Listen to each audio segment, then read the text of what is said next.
Hello everybody and welcome to DANSOX. It's great to see you all here and I'm glad the sun's come out for us.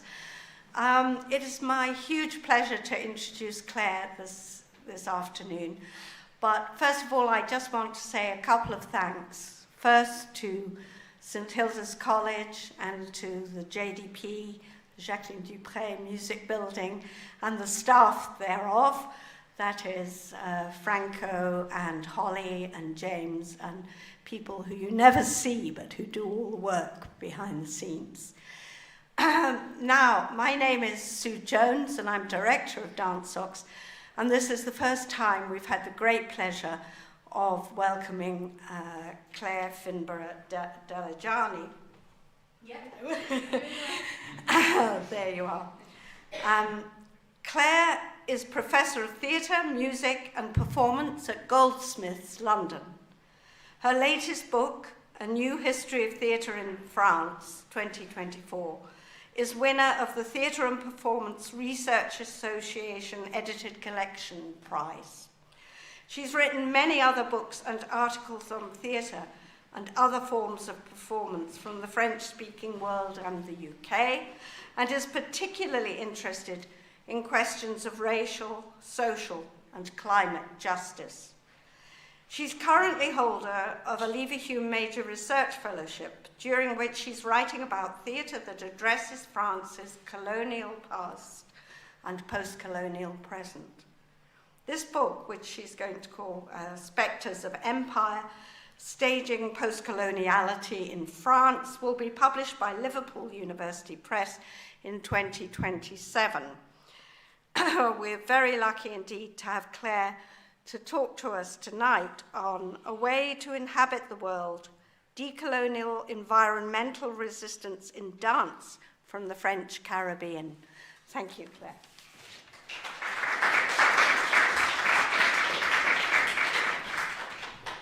Thank you very much, and I'd like to start with some thank yous as well. First of all, to Sue for this really lovely invitation. I'm not a dance specialist, so please indulge me. I work more on performance, so I'd be very grateful for any expert comments that you might have afterwards. And also to the fabulous Franco for the technical support. Everything so far has been really streamlined and absolutely perfect. So just by way of an introduction, before I start, I just want to explain how I got here. As Sue mentioned, I'm just finishing a book at the moment that looks at post-colonial theatre in France. And my starting point, inevitably, was Aimé Césaire, who is a very important Martinican playwright, who was one of the first really kind of anti-colonial playwrights in the French language in the 1960s. And while I was working on his theatre, it occurred to me increasingly that not only is he talking about anti-racism and decoloniality, but there was also a real ecological sensibility. There was an awareness that emancipation of humans had to happen in conjunction with an attitude towards the land, an attitude towards our environment that is not exploitative, that sees the land as entangled with humanity. And so as I was working on this, someone who is here right now, Jane Hiddleston, who is a professor of French and Francophone studies here at the University of Oxford, happened to be working on pretty much the same area in Aimé Césaire's poetry. So the two of us now have kind of started to collaborate on a project that we are calling Green Caribbean, where we're looking at decoloniality and environmentalism and ecology in the Caribbean. And then just the final kind of part of the puzzle is that I was lucky enough to go to Martinique a couple of years ago to a conference that commemorated 110 years of Aimé Césaire, and I was really fortunate to meet a Martinican poet, Jean-Marc Terrine, who has surprised me by turning up today. Jean-Marc is just here, and I'm really thrilled. And Jean-Marc is not only a poet, but a real expert in Martinican culture and some of the things that I'll be talking about today. And Jean-Marc and I got talking about Césaire, and Césaire as someone who could be both decolonial and seen as ecological. And Jean-Marc handed me this book that he had written that's kind of the beginning, the genesis of this talk. So that is the backstory, really, to how I got here. And I won't tell you too much about the book because it is in the talk. So I'm gonna start the talk now.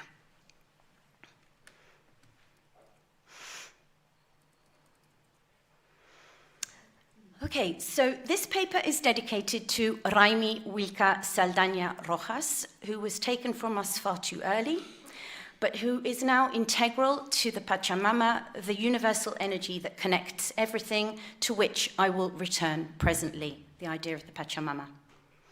So, lasotè, let me just see, lasotè, bèlè, and gwoka, from Martinique and Guadeloupe, and if you're not quite sure where they are, you've got Latin America here at the bottom, South America here, and you've got in this archipelago Guadeloupe, and then you hop over Dominica, and you get to Martinique.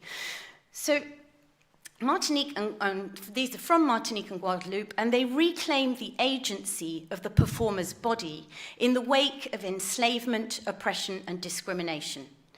So today, I hope to testify to the spirit of resistance and survival intrinsic in these performance forms, while also beginning to examine these vital practices as both decolonial and ecological.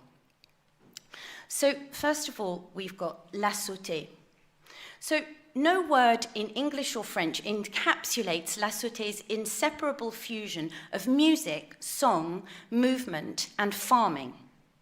The origins of the Martinican practice of lasotè can be traced back to the French Empire's second abolition of slavery in 1848. After emancipation, the formerly enslaved people were obliged to stay on plantations owned by the bèlè, the elite white minority. Martinicans in Nord Caraïbes opted out of the plantation system, instead occupying the steep forested mountainsides. And refusing to surrender to ongoing colonial domination, lasotè société societies actively rejected both the plantation system's abject working conditions and its devastation of the land via agro-industrial practices, which cultivated crops mainly for European markets. The precise derivation of the term lasotè is not clear, although it's associated with the Creole for sol, the ground, and terre, earth.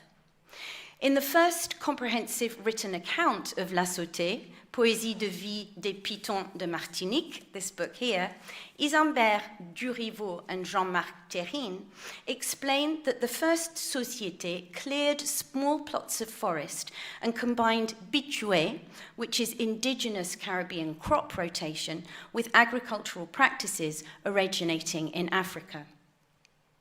The inhospitable inclines rendered mechanical farming redundant. Bitué's flourishing biodiversity countered the plantocracy's hyper-homogeneous monocultures of sugar in the past and banana more recently, which degrade soil and threaten species. To this day, this green ribbon of forest, 15 kilometers by 6, resists intensive farming methods. Different sociétés offer hoeing and harvesting services to each other, to their neighbours, quid pro quo, a system commonly known as coup de main, lending a hand. The conditions for these alternative communities can't be romanticised. They are, and they were, arduous. But from the outset, the bourrés, or the labourers or workers, have been accompanied musically by a group, and this group comprises... that's the reference to the book there. And so here you can see them, the bourrés who are working, and they are accompanied by a group. And the group comprises the criés boités, who are the people who are singing. You've got 4 or 5 singers, and they sing in couplets in unison. You've got the tibois, which tibois is these little hardwood sticks that you can see are beaten onto a piece of bamboo. You have the tambouillé, at least 2 drummers. You can see them sitting down here. And then you've got the cornet, who you can see here at the end, who is the person who's blowing the conch shell, and conch shells are typically used in the American tropics for important occasions like births or deaths and other significant events. And the conch is blown to provide a rhythm for the workers. So you've got the terms here. So the musicians face the bourrés, the labourers, motivating them as they work. The bourrés work quinte à quinte, côte à côte, side by side, in 2 parallel lines, emphasizing the collective nature of their endeavor. And Duriveau and Terrine describe how sometimes the bourrés... I'm just going to show you a little bit. I will show you a little bit first, and then I'll move on to it.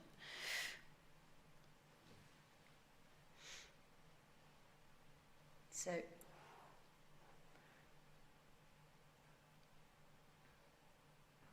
I'll just show you a couple of seconds so you can get an idea.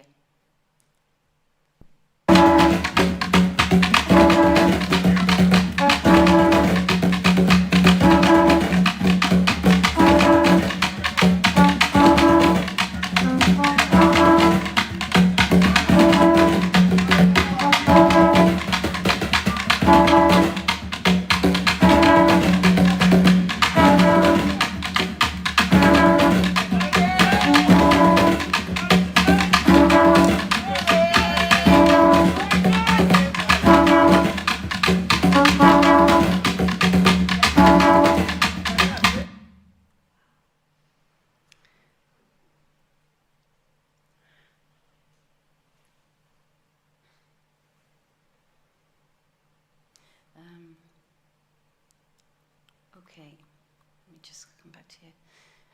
I just want to say, by the way, that these amazing photos, most of the photos here, if you see them, by Mathias Terrine, who is Jean-Marc Terrine's son, who very kindly took photos both of lasotè and bèlè, and you'll see they're really illustrative and also really beautiful works of art in their own right. So the musicians face the bourré, the labourers, as you've just seen, and they to show the collective nature of this endeavour. Duriveau and Terrine, in their book lasotè, describe how sometimes the bourré combine strenuous labour with artistic flair, juggling their scythes to the rhythmical beat or throwing their hoes into the air and catching them by the handle. Just like dance accompanies music, culture here accompanies cultivation. Indeed, Jean-Marc Terrine and Duriveau describe these circus-like skills as a kind of performance. Lasotè performance sublimates oppression into creativity. The Afro-descendant body was the site of dehumanizing forced labor during enslavement. The Martinican environmentalist philosopher Malcolm Ferdinand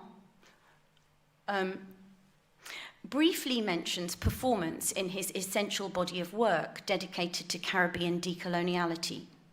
Ferdinand notes how dance provides, and I'm quoting him, ways momentarily to escape policies that literally crush bodies. The manual work undertaken during lasotè is certainly grueling, but together the workers and musicians affirm bodily autonomy and dignity through their artistry. Lasotè is not simply a farming technique, nor just a kind of folk performance. It becomes a philosophy, an anti-colonial means to create community and a mode of working sustainably with the land. Lasotè is, in the words of Duriveau and Terrine, I'm quoting them, a holistic way to apprehend and inhabit the earth. And that's where I've taken the title for this talk from. A way of living grounded in freedom from exploitation of people and the land, what Tauli Goff would call ecological philosophy, or what Malcolm Ferdinand calls decolonial ecology. Lasotè's environmental consciousness is evident in its farming practices, and I'd like to propose how other aspects of lasotè might also be understood from ecological perspectives. Wait a minute. Here we are. The drum's talismanic role in Caribbean resistance and its participation in the construction of maroon societies is very well known. Since drums communicate over long distances, they were used to rally revolts. Plantation masters knew the drum's rebellious potential, and in many colonies they were banned, for instance in 1685 by Louis XIV's Code Noir, or Black Code. Scholars, including Camille Maddox-Wingfield, specialist in Martinican bèlè, which I analyse presently, also explain the drum's spiritual capacity to facilitate divine connection. Drums become a key mediator for communication with ancestors and deities belonging to African and Afro-diasporic religious pantheons. Drums also participate in ecological relationality. Martinique's most important literary figure, playwright, poet, anti-colonial philosopher and politician, Aimé Césaire, his great play, The Tragedy of King Christophe, conveys this connectivity. So I'm going to read this in, I'll read this in English. Okay. But you've got it in the French as well. Do not break, cage of my breast. Beat, drums, my pulse beat. The toucan's beak breaks open the fruit of the raffia palm.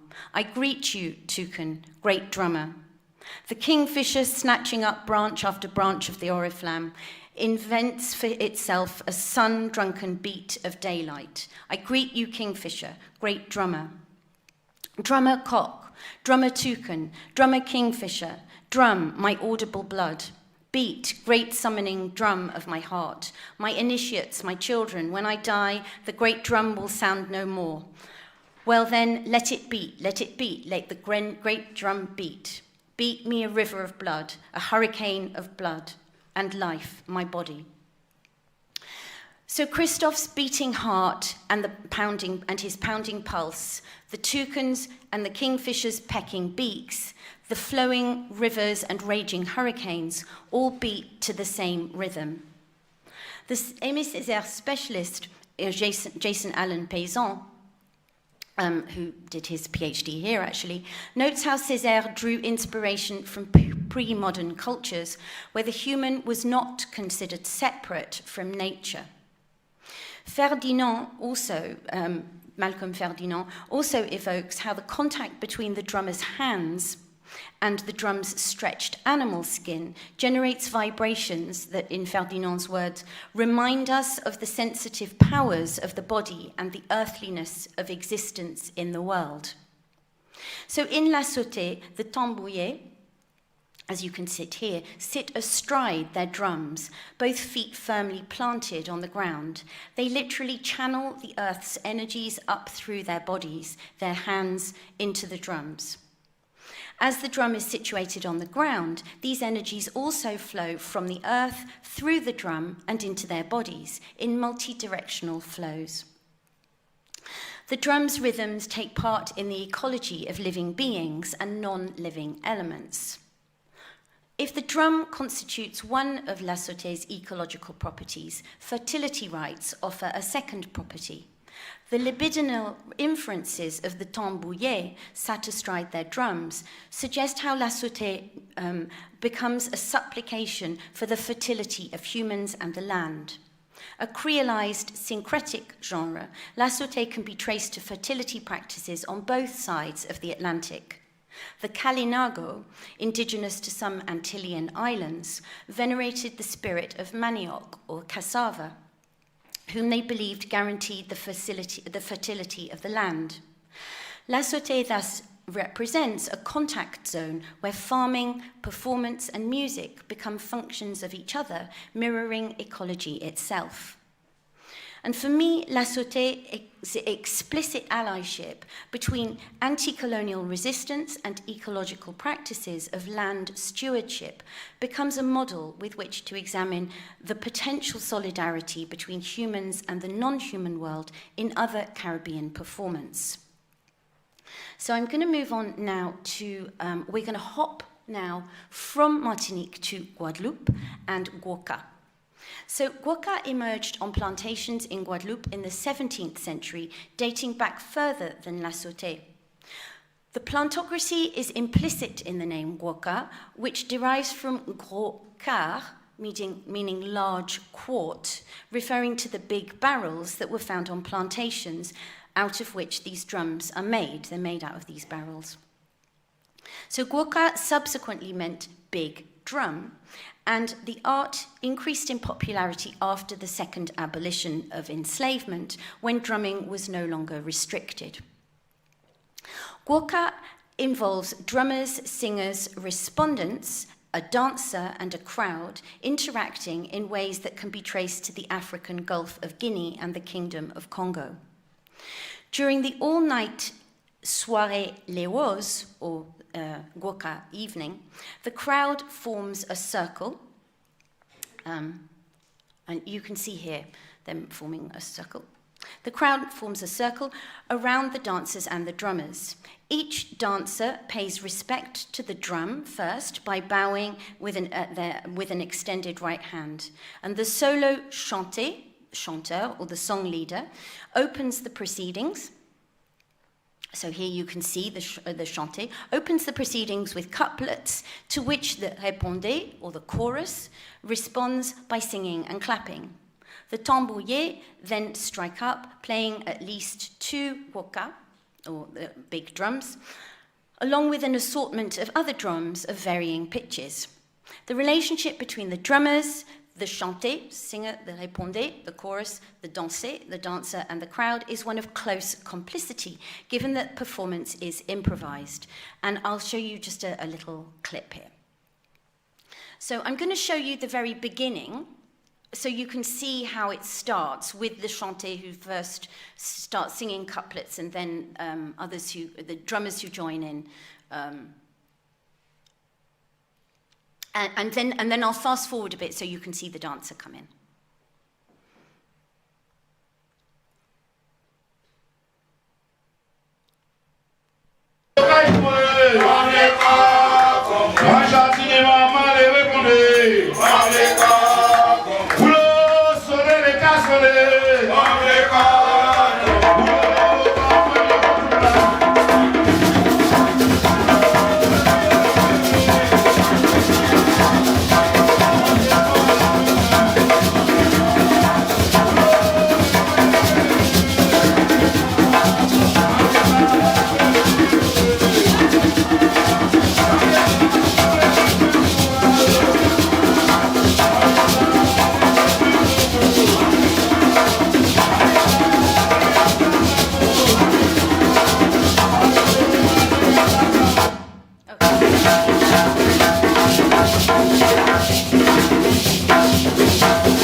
Just a couple of things to note. You can see the real attentiveness between them because they are all improvising and working off cues from each other. And the other thing that I omitted to mention was I think it's called the cha-cha.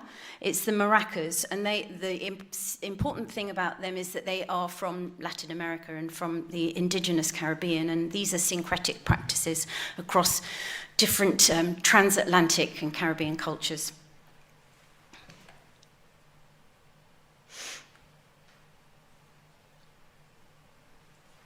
So I've described the ecological interconnectedness enabled by drumming. Drums are part vegetal, the wooden chamber, and part animal, the drum skin of goat hide. The Guadeloupian carnival specialist Christian Cécile describes drums as organological, recounting how drummers speak of their instruments with profound respect. He says, as if they, I'm quoting him, as if they were animate beings, living things, beings endowed with a spirit. And there's a gwoka song quoted by Cécile, and it opens with this couplet, and it's in, you can see it, it's in Creole, and I've translated it into French and in English. In the sound of the drum, there's the spirit of the goat. Cécile continues, there's a tendency among drummers, singers, and dancers to believe that their music is composed of a certain number of non-human elements. The drum becomes a conduit for the earthly, that's the end of his quotation. So the drum becomes a conduit for the earthly and planetary forces beyond the human individual, and for some, a vital connection with ancestors who struggle to overcome oppression, offers strength and succor to the living. Drums constitute an interface between the human and the non-human, vegetal and animal, the living and spirits, posing as a strategy for repairing the deep nature-culture fracture. So my final example of a performance form is bèlè, and this is a beautiful photo by Mathias Terrine taken of bèlè. So bèlè originates in Sainte-Marie and Basse-Pointe, back in Martinique, in the northeast of Martinique. Lasotè is from the west, and this is really from the east, the northeast, bèlè. And whilst gwoka dates to the early decades of enslavement, bèlè was first performed in the 19th century. So during the soirée bèlè, or bèlè evening, the crowd forms a circle around the musicians and the dancers. As with gwoka, bèlè begins with the solo chanté. Here you can see the chanté. The répondé, is the chorus that responds, after which the single tambouillé and the solo tibois, so this is the drummer and the person with the hardwood sticks playing the percussion, they both join in. And then we have 4 pairs of dancers who enter the ring. Bèlè is said to be based on the French aristocratic dance. So here we've got you can see the drummers. I'll come back to this photo in a moment. So it's said to be based on the French aristocratic dance, the quadrille. It would be wrong at best, and it would be offensive at worst, to assume that bèlè is the poor relation of the quadrille. First, evidence suggests that colonial performance genres were co-opted by enslaved people, specifically to camouflage their own cultural practices or to conceal African or indigenous Caribbean religious liturgies that were banned under Christian hegemony. Second, bèlè adapted the quadrille so as to create a new performance form. The Creole specialist, Ananya Jahanara Kabir, uses the term choreogenesis to describe what she calls cultural products that must be assessed for their newness rather than for their retention or preservation of a previous dance form. So Ananya Jahanara Kabir insists that in the Atlantic and Indian Oceans, creolized people purposely deviated from the quadrille. And she says, the quadrille was not merely reproduced in these colonial settings. It was transformed in keeping with the cultural material of African heritage population groups that circulated alongside that of their European counterparts. The motives behind such transformations were multiple: survival, mimicry, resistance, self-fashioning, self-assertion. But underlying them was an innovative adaptability, which is a fundamental characteristic of creolized cultures. So far more than a derivative of a European dance, bèlè is a repository of creolized beliefs, subversion, and expression. All the rage in Europe from the 18th century, the quadrille was exported by colonials across the world where indigenous populations appropriated and transformed it. In the European quadrille, 4 female-male couples stand facing the center, each one in the corner of a square, explaining the name quadrille. And they take turns to perform an intricate dance. Significantly, in Creole, the quadrille is named either quadrille, or it's named rond, or round. With the innovative adaptability of which Jahanara Kabir writes, the first bèlè performers broke the formal square, replacing it with the circle around which dancers and other participants gather. And the circle is absolutely crucial to both of these dance practices, bèlè and to gwoka as well. The mere fact that bèlè begins by replacing the square of the European dance with a circle indicates its origins in rebellious subversion rather than submissive imitation. Circles are also central to African belief systems such as Congo, where the physical and spiritual worlds are arranged in a cosmogram. Whether or not bèlè constitutes an enactment of this cosmology, the circle harnesses the assembled crowd's energy and encloses the ground, forming a concentrated performance space. Dancers perform barefoot, stroking and striking the ground, maximizing contact with its force fields. In other ways, bèlè explodes the quadrille's confines. Cornelis van Istendale explains that the quadrille comprises precise drills which take inspiration from military parades, where 4 mounted horsemen execute square formations. The quadrille is classically graceful, adopting ballet movements like the jeté, chassé, croisé, and plié.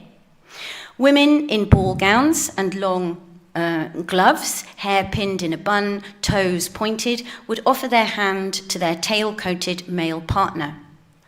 Bèlè transforms this formal configuration with African footwork and bodily movement incorporating squats, leaps, turns, and spins. Whereas the quadrille requires dancers to adopt an upright, neat, poised stance, bèlè dancers spread their legs wide, shifting weight from side to side.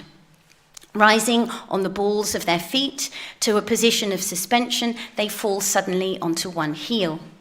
Unlike the pointed toes of the quadrille, their feet extend backwards, walking on their knees in a move called zabap, tilting their bodies towards their partners, or backwards in a limbo-like position. They refuse the vertical posture of mastery characteristic of the colonial subject. Swaying their hips in time to the drummer's rhythms, they dissolve the quadrille dancers' column-like verticality. The women lift and flutter and swirl their skirts in a flamboyant mutiny of colour. Overt sexuality, to which I return, substitutes the quadrille's stiff courtship, and the crowd who greet each other, drink together, chat and laugh as children chase each other, add conviviality and atmosphere.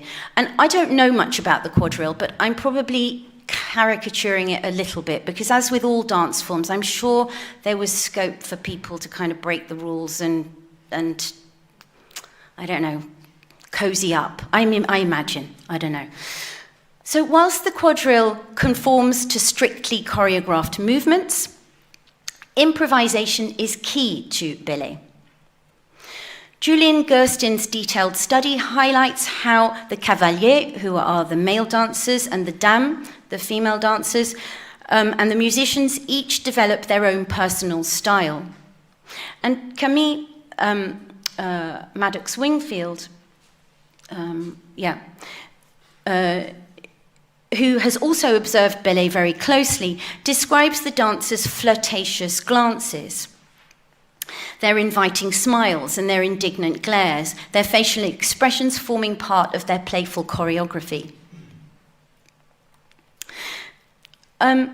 Since there's no script indicating when the cavaliers rotate to the next corner, or when one quadrille replaces another, so a quadrille is the pair of dancers, then the dancers and musicians need to they combine their training and their skill with intense reciprocal attentiveness to subtle clues, as they do in jazz.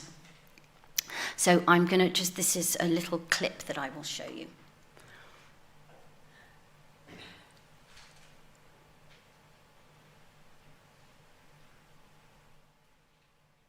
So you'll see them all going round in the circle, and then you will see the 2 pairs that have come in for their to do their dance, and then I won't show you all of it, but eventually they will then move out and the other 2 pairs will come in. And this is in the Maison du Bèlè, which is a museum dedicated to bèlè in Martinique.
I'll be really interested to ask Jean-Marc afterwards if there are any female-female or male-male couples who dance. But anyway, I can ask him about that after. Let me just go back to my PowerPoint.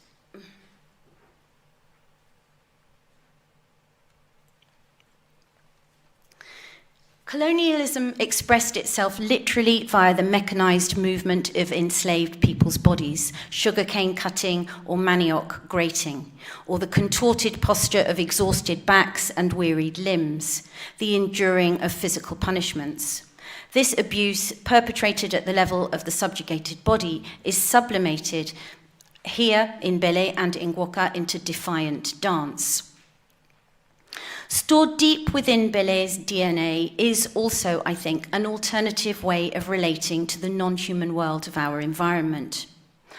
Jean-Marc Thérine is a poet and a specialist in traditional Martinican cultures.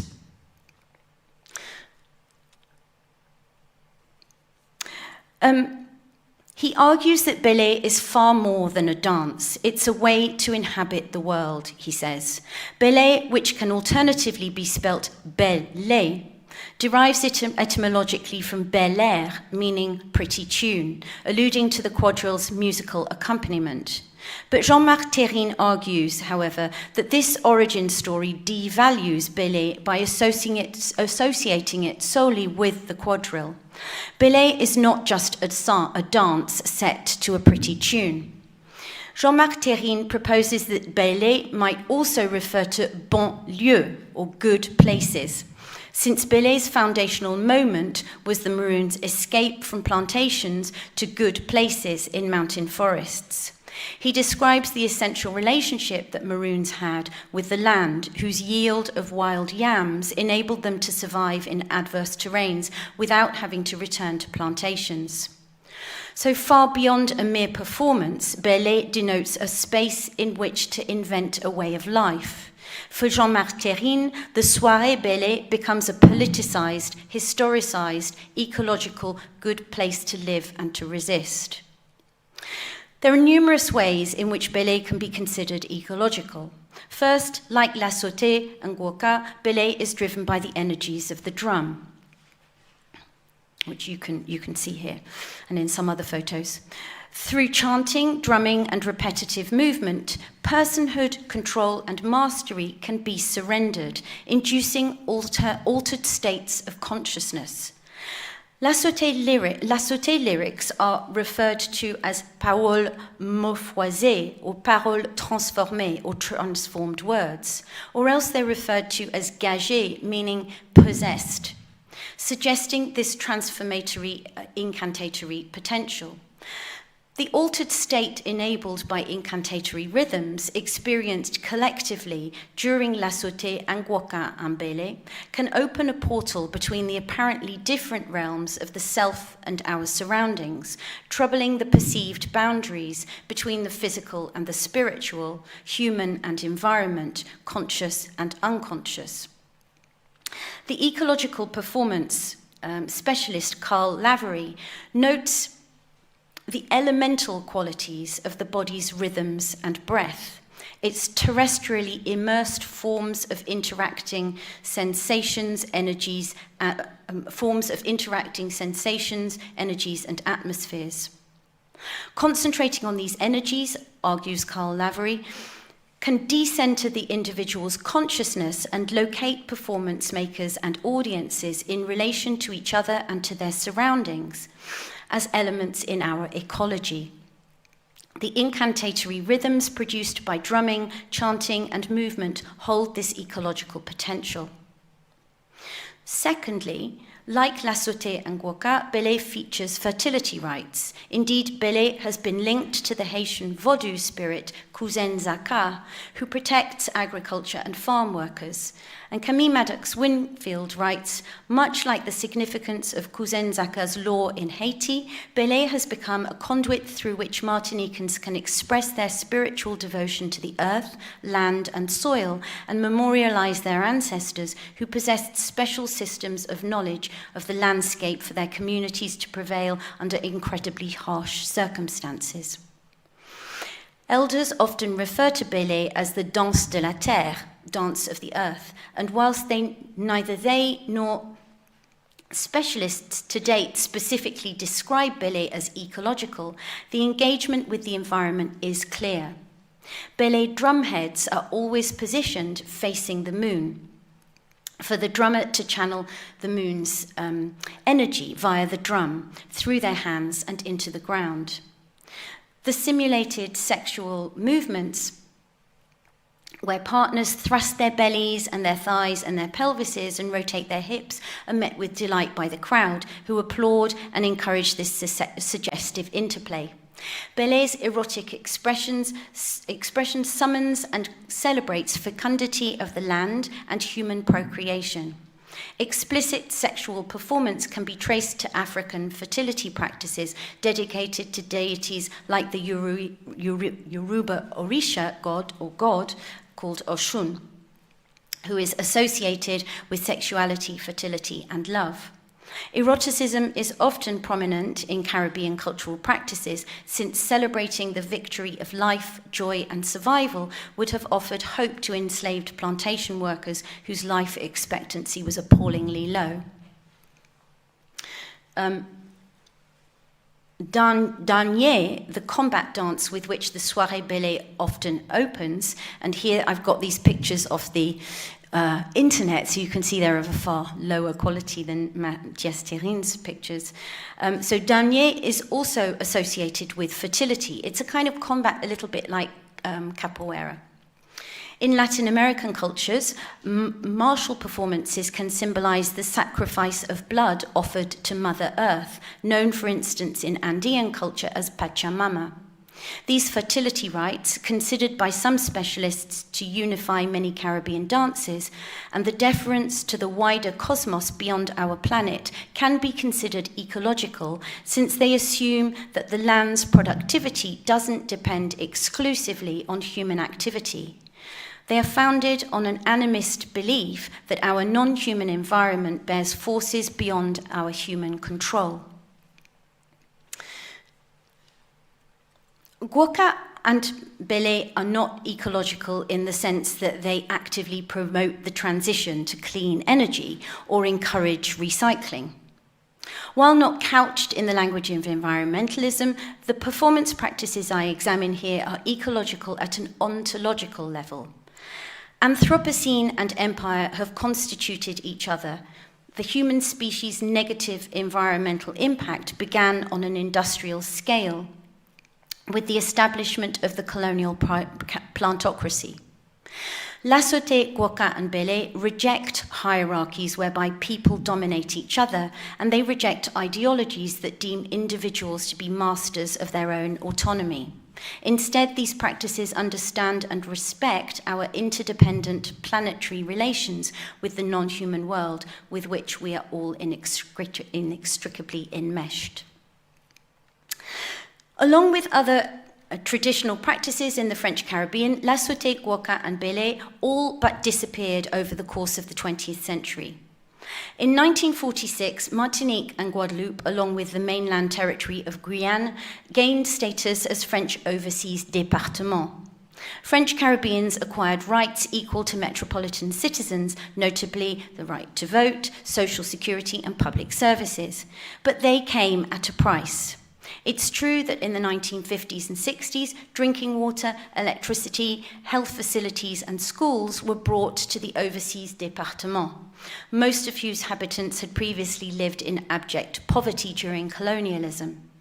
But after departmentalization, these territories were under enormous pressure to assimilate into mainland French structures. The administrative systems of the Fourth and the Fifth Republics launched a variety of social, cultural, and economic projects to integrate these territories into the French nation. In an extension of top-down asymmetrical colonial dynamics, directives issued by France's Ministry for Agriculture, for example, were imposed on overseas départements by what Malcolm Ferdinand calls researcher master colonials, based in laboratories and greenhouses in mainland France. France's programme of rapid industrialisation forced agro-capitalist ideologies on its overseas territories.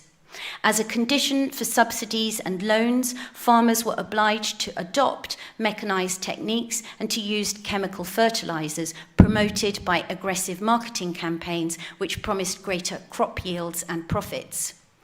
Some manual farming practices like bichoué, which is this indigenous Caribbean crop rotation where you cut down little bits of the forest, cultivate them and then move on to the next part of the forest, they were outright banned. The bèlè, white agrarian class, continued to target European markets, and local staples were increasingly replaced with foodstuffs of global capitalist commodity culture like bread, pasta, and rice, destroying local economies and obliterating the overseas départements' self-sufficiency, mutating them into what Kristen Stromberg-Childers calls heavily dependent consumer societies in which virtually everything had to be imported from France, and that situation has just got worse, really. French assimilationist ideology and global capitalism conspired to annihilate whatever existed of pre-colonial, anti-colonial, indigenous vernacular knowledge and culture. The French education system proscribed the Creole language and other local cultural practices, dismissing them as archaic. The aspiring urban middle classes were reluctant to pass the Creole language and these cultures down to their children, fearing they might appear less civilized, civilisé, and that their life prospects would be compromised. Lasotè, bèlè, and gwoka and other traditional performances were associated with rural poverty and deemed to be backward. Owing to their association with the consumption of rum, the church considered them to be obscene and debauched, and drums would be confiscated by the police and destroyed.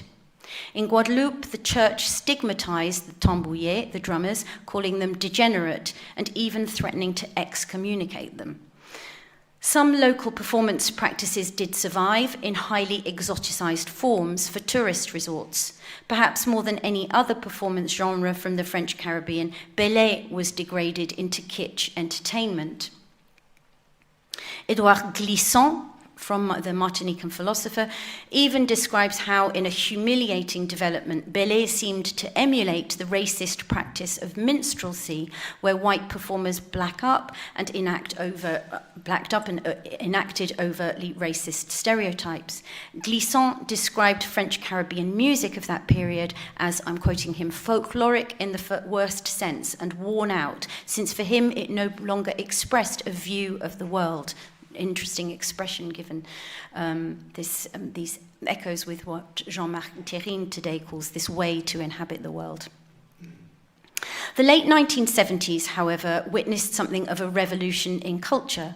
Martinique and Guadeloupe succeeded in reviving music, dance, the Creole language, and everyday practices by encouraging the elders, who are traditional bearers of ancestral knowledge, to share memories before they and their expertise disappeared. Mobilization by cultural activists, artists, intellectuals, and urban youth has resulted in the rejuvenation of traditional cultures and their integration into school curricula. These efforts are often driven by grassroots groups, since the French Caribbean's cultural infrastructure is far less funded than in mainland France. Jerome Kamal's creolized orality, Guadeloupian, gwoka, and post-colonial politics recounts how gwoka and other rural practices were co-opted by independence groups in Guadeloupe in the latter decades of the 20th century. Separatist unrest was sparked in Guadeloupe and in Martinique by the fact that services, entitlement, and workers' rights were inferior to those in mainland France. And they were also sparked by the unaffordable cost of living caused by the fact that France flooded and still continues to flood its overseas territories with marked up French goods. Also, soaring unemployment has been provoked by the collapse of the Caribbean sugar industry, which couldn't compete with cheap beet grown in Asia. Protests against the French treatment of its overseas départements peaked in Guadeloupe in the spring of 1967 with riots in which the French army killed 87 protesters. And these were bolstered by a concerted campaign. These riots were bolstered by a concerted campaign of cultural reappropriation. Gwoka music was recorded and archived, and its 7 rhythms were studied. Guadeloupians not only contested the repression of gwoka, but deployed it on picket lines. Gwoka was granted status as UNESCO Intangible Cultural Heritage in 2014, although the irony is not lost. The French nation that for centuries failed to recognize its value and tried to wipe it out now proudly grandstands it as part of French culture. As with lasotè and gwoka, bèlè took part in the Caribbean quest for cultural self-retrieval. Since the 1990s, practitioners have been able to receive training at bèlè schools. Soirées bèlè are regularly organized by town councils, recreation centres, or by one of the coalition of bèlè associations, or organizations across the island, and they're attended by hundreds of people. Bèlè today is active, visible and respected, cutting across all ages and classes. Practitioners range from school pupils to professionals like doctors or civil servants, as well as elders from modest rural backgrounds. The practice is far from solely recreational. Bèlè has become overtly politicized and often mobilized during anti-government protests. This renewed interest is by no means nostalgic. For instance, whereas in lasotè, roles were previously assigned along gender lines, where men performed the labor and women cooked and they delivered the water and the rum, the revived form sees women participate both manually and musically. And this is my last clip I'm going to show.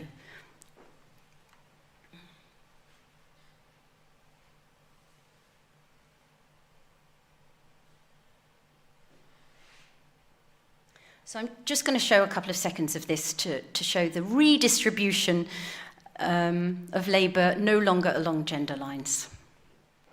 Et tout de suite, boitez, s'il vous plaît.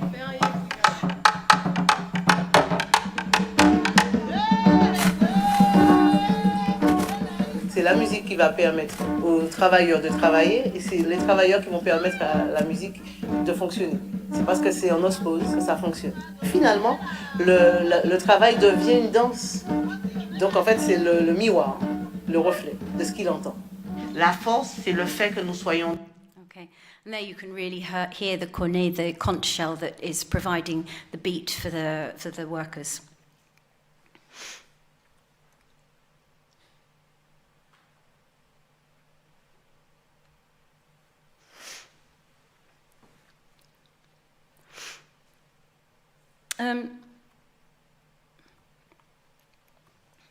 So, nor is this revival ethno-nativist. In 2008, the lasotè charity, this is gwoka here, but I'm just going to finish on lasotè. The lasotè charity was established by Annick Jobenou.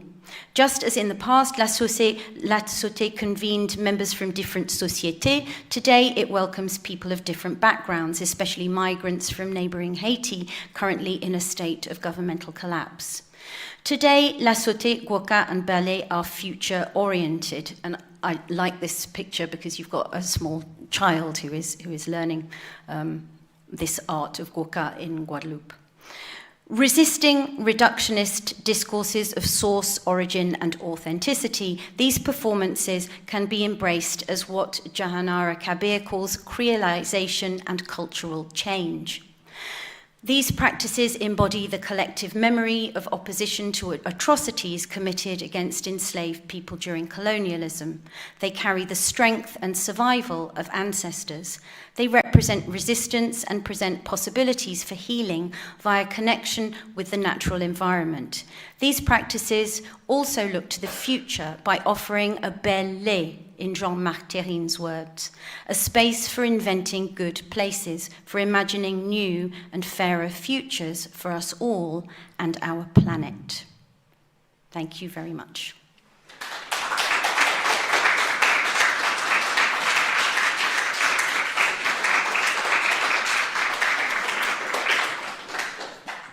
Thank you so much. That was an absolutely wonderful talk, Claire. I'm sure you have questions. I would really love Jean-Marc to come and join me, given that he is an expert. So, Jean-Marc, would you be all right with that? And I'm happy to translate. We have a few French speakers here who can help with translating. Would you rather be down here? Oh, yes. That yes, might be definitely. more comfortable. Yes. We can be a little bit more informal. You can either sit down or whatever you... This doesn't appear to be on to me, but I think it is. Yes, it is. Okay, the first... Before we open out to the audience, I'd really love to ask you, Claire, a little bit about the specificity of the dance, because it is extraordinary to me that not only... what really blew me away was the first clip you showed of Martinique, of the land, of moving in the land. And it requires so much coordination and so much sophistication of rhythm between the change of weight and so on. I wonder if you'd like to talk a bit about that, about the way it's been kind of elided from our Western knowledge of those kinds of movements as very particular techniques. La question, c'est sur le rythme des bourrées. Ah oui. Tu veux dire quelque chose et je traduis. Oui. C'est sur le rythme précis de tous les bourrées qui ont un rythme complètement coordonné. Oui, tout à fait. Bonjour. Je vais parler en français. Je comprends un peu l'anglais, mais je préfère parler en français. Et on va me traduire, ce sera mieux. Si tu fais des petites pauses. Bien sûr. Oui, lasotè, c'est un rythme particulier. First of all, Jean-Marc said hello to everyone. Lasotè is a particular rhythm. En effet, travailler la terre, c'est une épreuve. It's a real test. It's very difficult to work on the land. Surtout que c'est dans des mornes, des petites montagnes.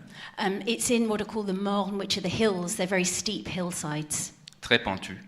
Very, very steep, and that's why it's particularly difficult. C'est pour ça que ce sont seulement les femmes et les hommes qui, d'une manière manuelle, avec des houes, des fourches.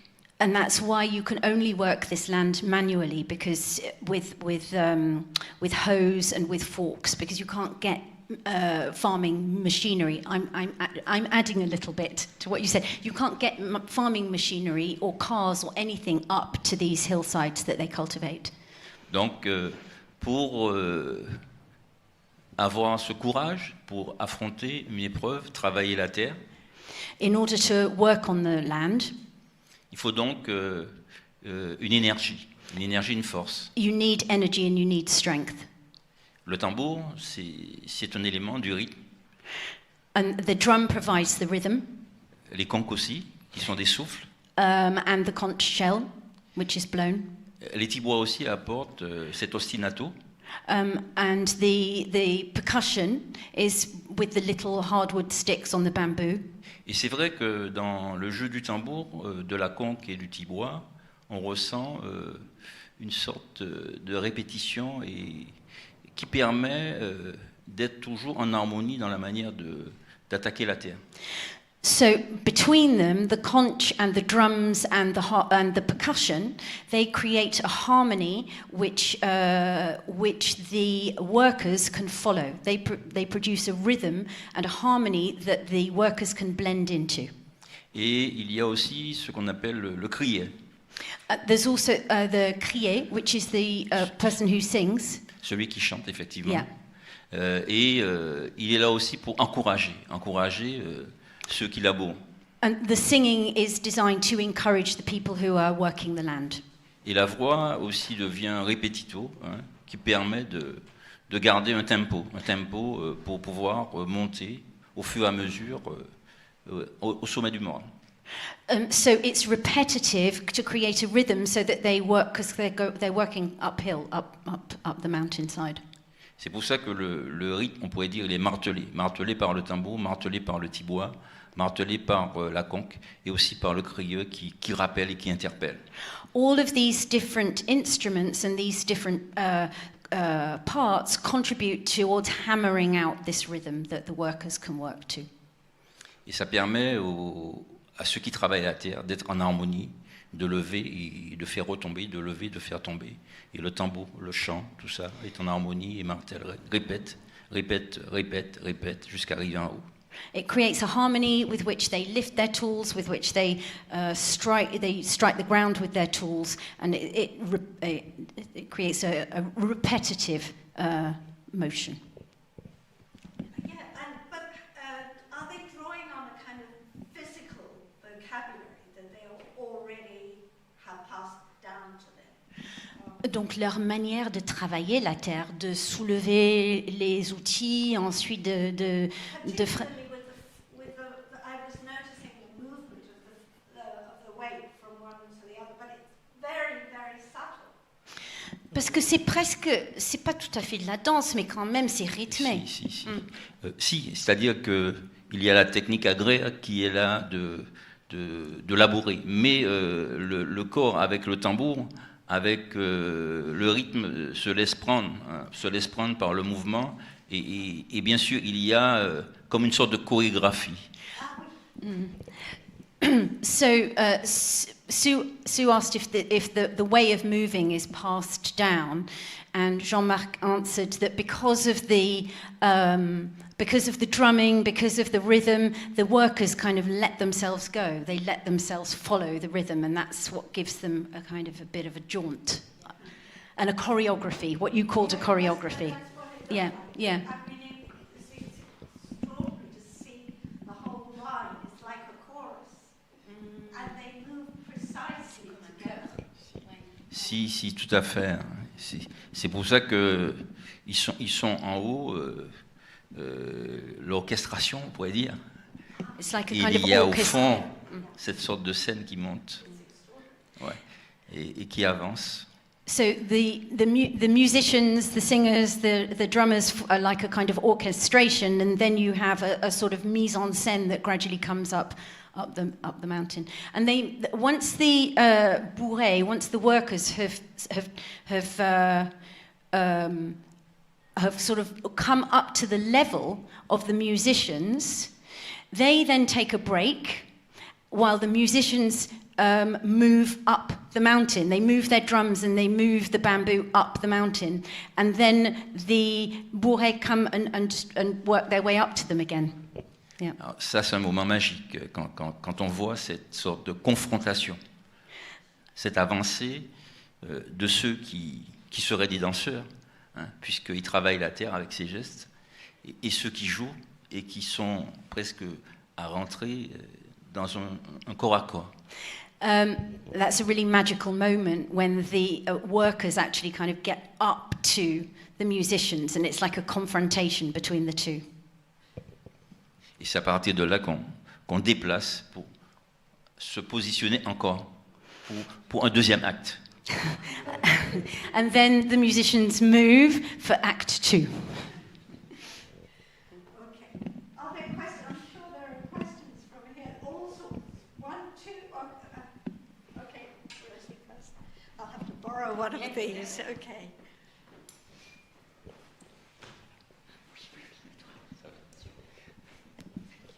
Thank you. Thank you very, very much indeed. It really, being able to see it really brought it to life.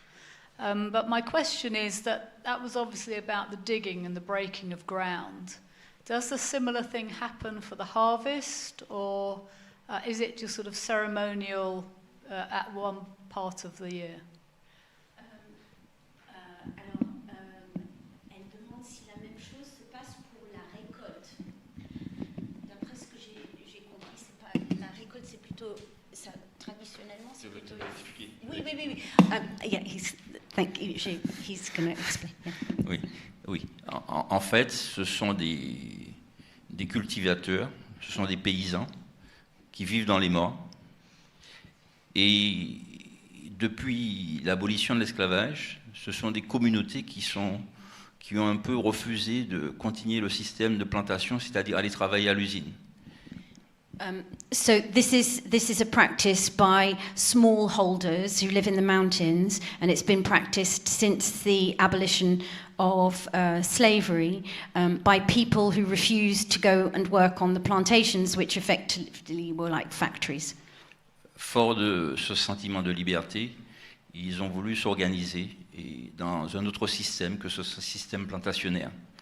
They decided to organize themselves in an alternative system that was not the plantation system.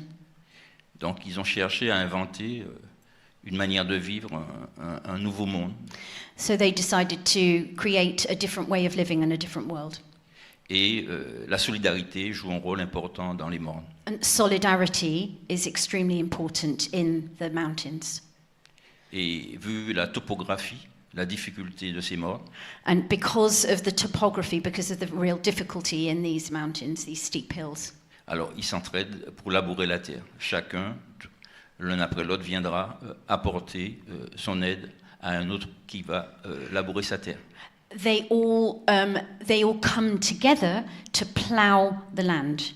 So when one farmer needs, j'ajoute un petit peu, when one farmer needs to plough the land, all the others will come and they'll all do it together.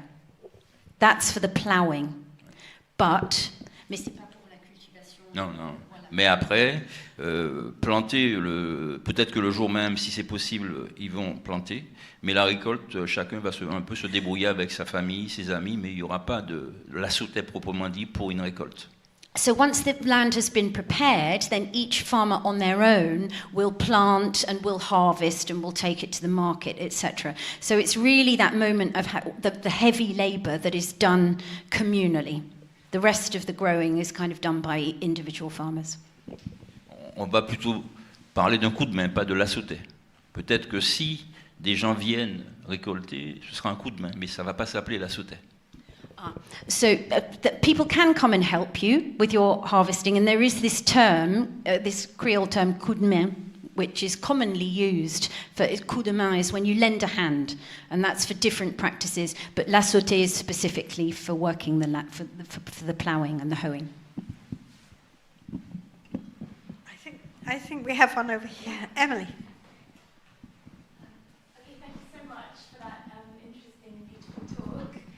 Being the conduit of these amazingly important and interesting practices.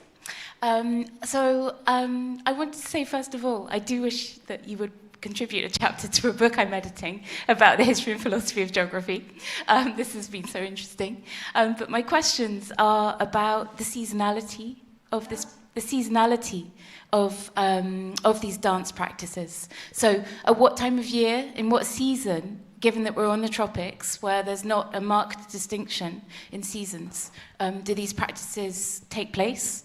That would be very interesting to know with regards to lasotè and to the particular crop that was being planted. Is it one crop, or is this practice used when different crops are planted? And then I was also interested to know what the crieurs say. What the crieurs say, what are the words about? So I have lots of other questions, and thank you again, both of you.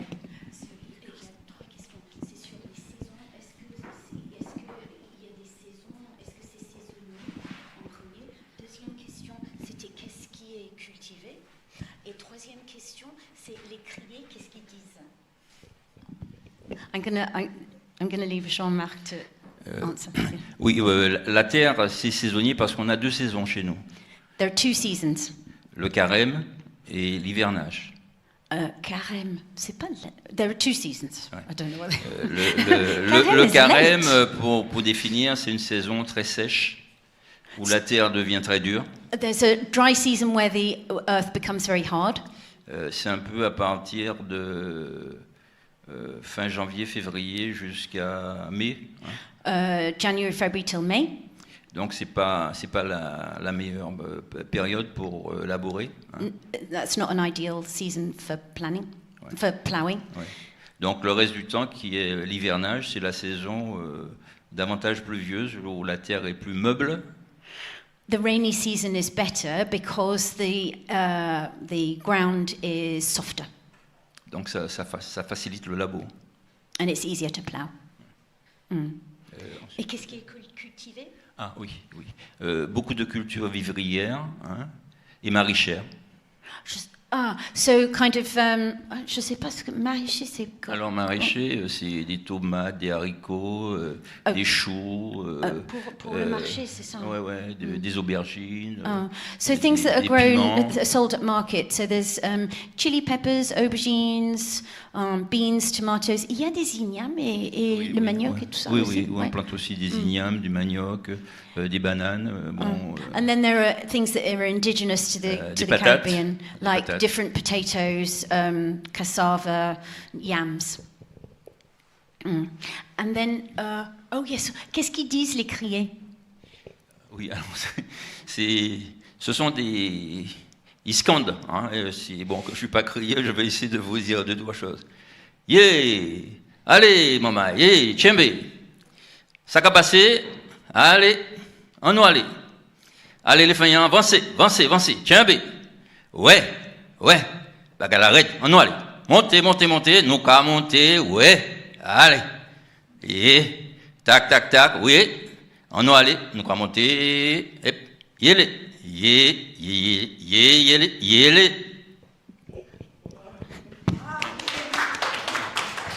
I'm not translating that. But it's kind of motivational. C'est pour motiver. Oui, excusez-moi, j'ai parlé en créole. Alors, je disais, allons-y, courage, on tient bon, on monte, on avance, vas-y. It's kind of motivational, like keep going. Yeah.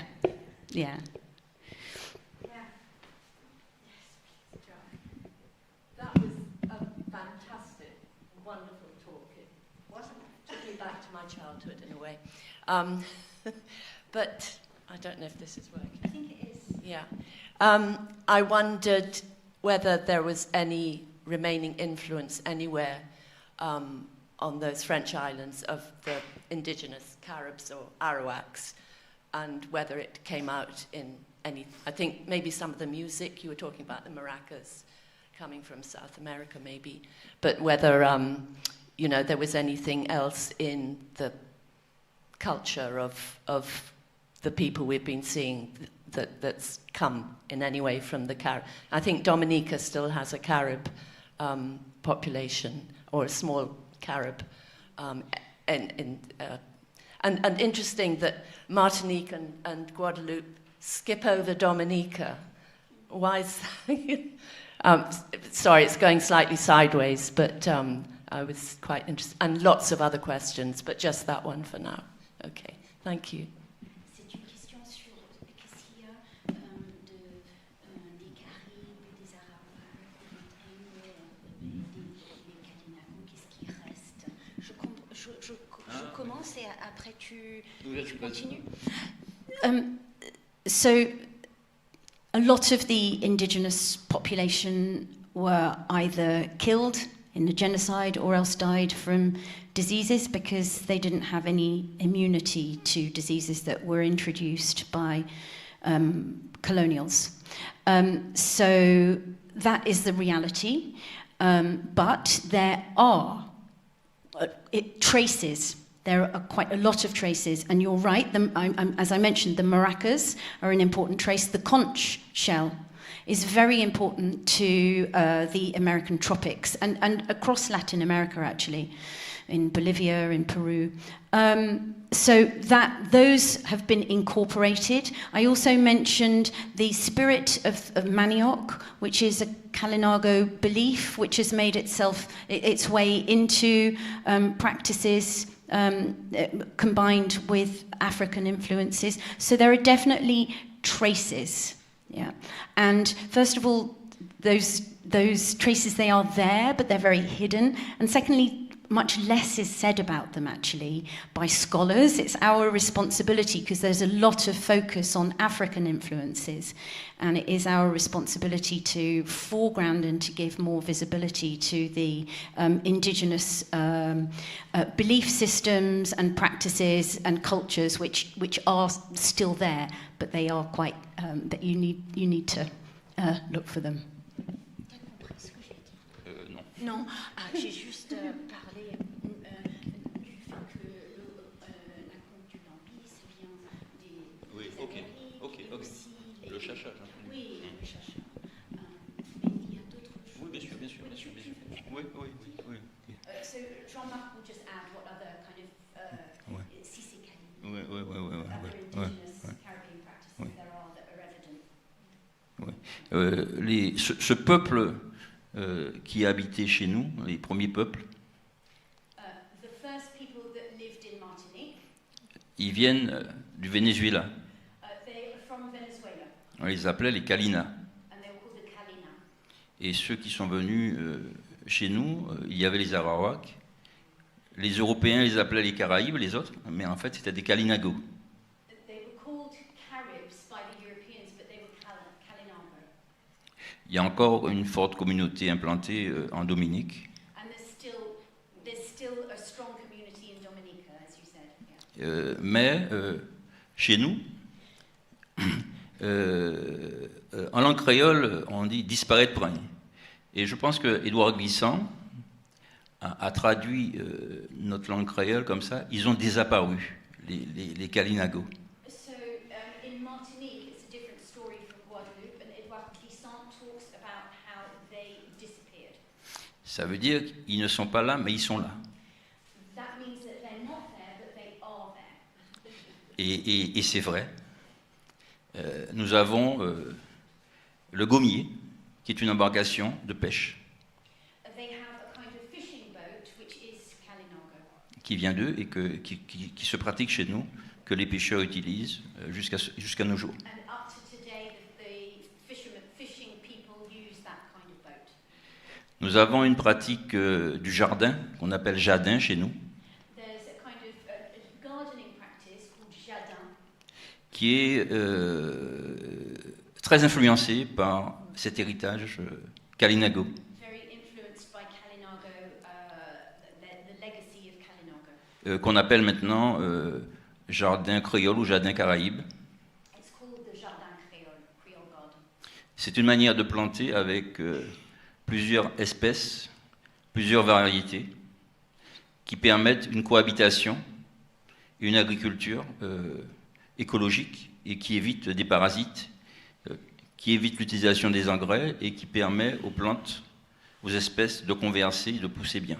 It's a kind of cultivation where you put different plants next to each other, and that means that you get fewer pests, you don't need to use pesticide, and you don't use a fertilizer.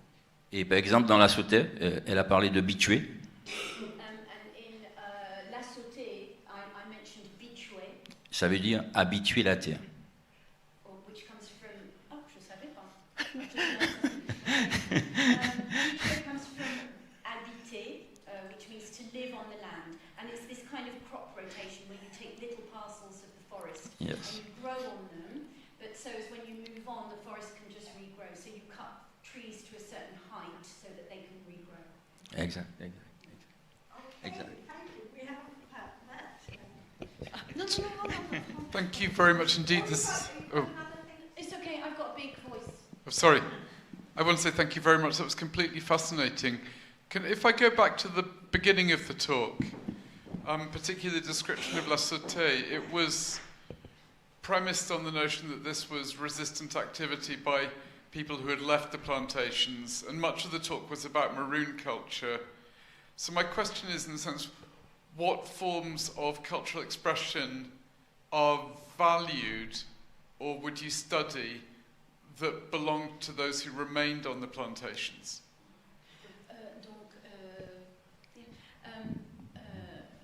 La question c'est que moi dans ma présentation j'ai beaucoup parlé en fait des marrons, du marronnage, des gens qui ont décidé de ne pas être qui ont quitté la plantation, mais est-ce qu'il y a des cultures de la plantation? Mais en fait, le gwoka, c'est de la plantation, je pense. Non, c'est-à-dire que ce sont des pratiques qui se faisaient effectivement en marge de l'habitation, quand même. It's true that these were marginal. Plus ou moins tolérées. Marginal practices that were not really tolerated. Ouais. Donc, il y avait des pratiques de détour. There were subversive practices. Dans les plantations, tu veux dire? Oui, dans les habitations. Hein, so on the plantations, there were subversive practices that took place. Parce que durant l'esclavage, on avait compris que le tambour pouvait perturber le bon fonctionnement. There was an awareness by the plantation owners that drums were subversive and that they were dangerous. But gwoka, in fact, did originate on plantations, but they would be covert practices, and there would be certain times when they would be allowed, and then most of the time they wouldn't be allowed. Okay, thank you. Any more questions? Yes, please. I was wondering, so I was thinking about how a lot of the practices that you talked about kind of emerged from different cultures encountering each other and kind of merging and new forms emerging from those encounters. And I was wondering, has that journey continued? Like, is there kind of versions of these practices that have met more modern forms of expression and kind of created new things from there? What's the kind of the evolution of these practices? What does that look like? Yeah, donc, so I'll answer it and then maybe Jean-Marc. Il dit que c'est une créolisation de différentes cultures, que ce soit avec la quadrille, l'Europe, l'Afrique, les Caraïbes. Et est-ce que ça continue? Est-ce qu'il y a un renouvellement qui continue? I'll answer that very quickly. Je peux comprendre. Tu veux? Non. Vas-y. Non. Bon, non. Si on parle du bèlè, du lasotè, le gwoka, bon, je ne connais pas trop, puisque c'est la pratique en Guadeloupe. Mais si on parle du bèlè et du lasotè, ce sont des pratiques traditionnelles qui continuent comme elles étaient, quoi. Hein. Il y a dans la musique moderne des influences que des musiciens ou des danseurs utilisent. Hein. Mais le bèlè en lui-même, ou le lasotè en lui-même, reste comme ils sont jusqu'à maintenant. So in Martinique, with lasotè and with bèlè, they largely remain how they traditionally were, although there are some modern influences in the music. I just want to mention with gwoka, that is something that is...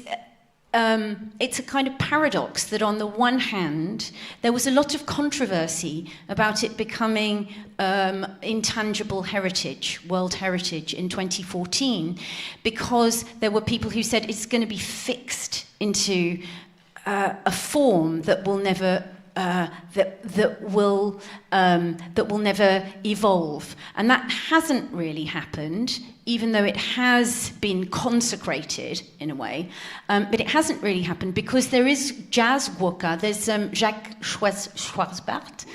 There's a jazz trumpeter. C'est un trompettiste. There's a jazz trumpeter who is a gwoka musician. So there are fusions of what we might recognize as modern jazz with gwoka. And I showed you one gwoka dancer there, that woman. So they always solo dancers with gwoka, and sometimes men, sometimes women, it can be both.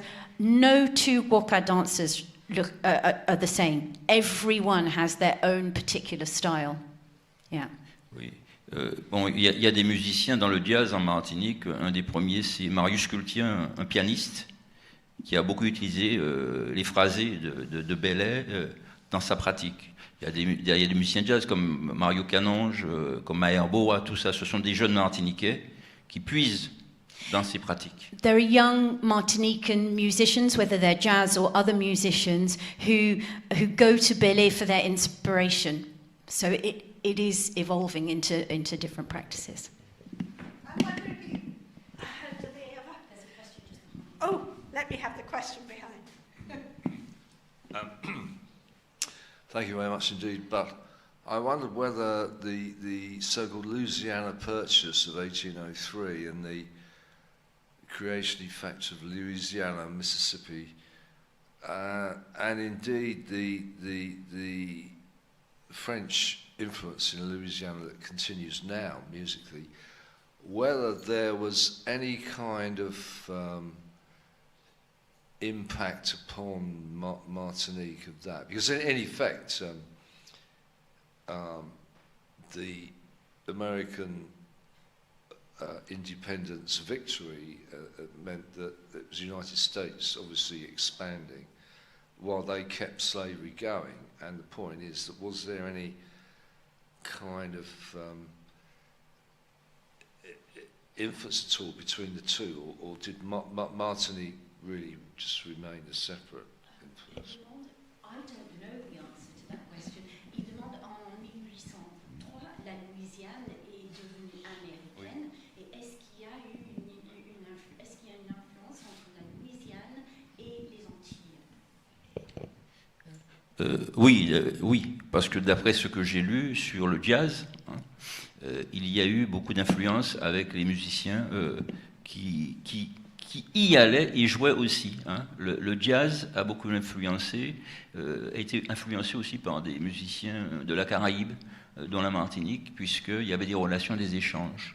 There were exchanges with the French Caribbean islands of Martinique and Guadeloupe and Louisiana, and those Caribbean islands had an influence on Louisiana jazz. Et cette musique en Martinique et en Guadeloupe, qui a commencé, cette musique moderne qu'on appelle la biguine,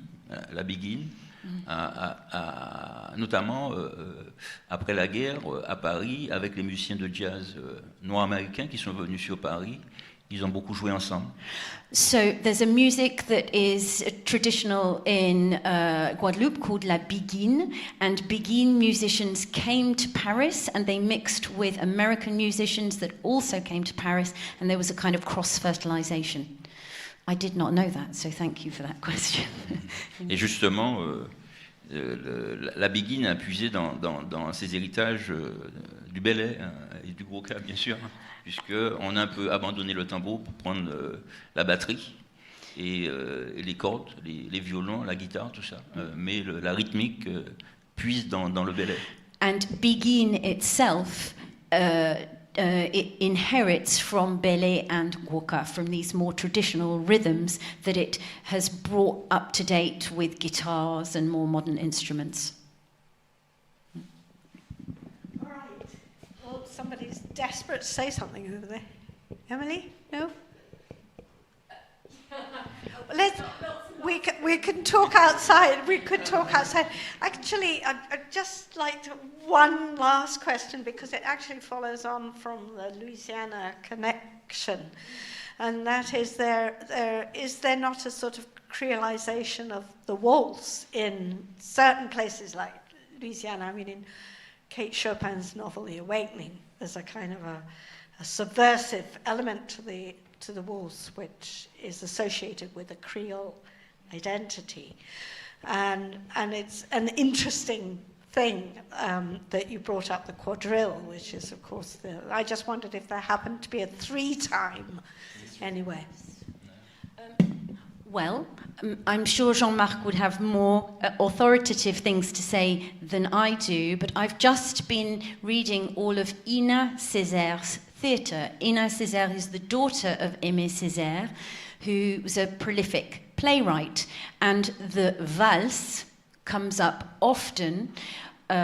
She talks about la valse in weddings and in special occasions, so it definitely does exist in Martinique, but that I know about it from reading about it.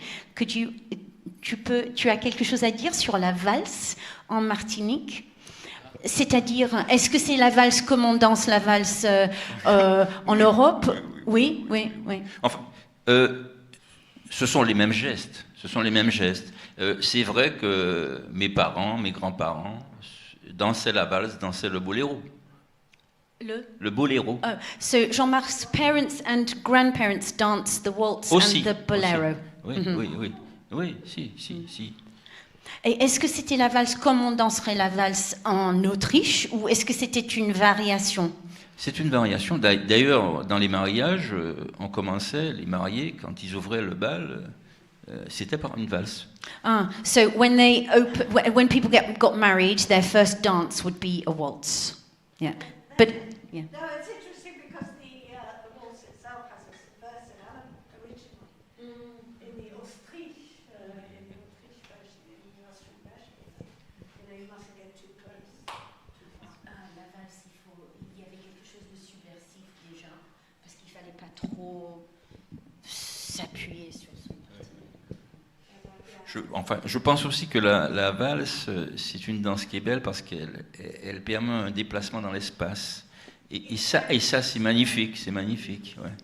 Moi, j'avoue que quand j'étais peut-être dans la vingtaine, comme ça, j'aimais bien des fois danser la valse avec une cavalière parce qu'on avait l'impression d'occuper un espace. Ouais. The waltz is a dance that occupies a lot of space, so it's very appealing for that reason. Right. I think we should repair to the foyer and have a glass of something. Start doing something. Thank you. It just leaves me to say my huge thanks to both of you, to Claire and to Jean-Marc. I feel as if we had two talks in one or several talks in one, and it was just so stimulating. Thank you so much for coming. Bye.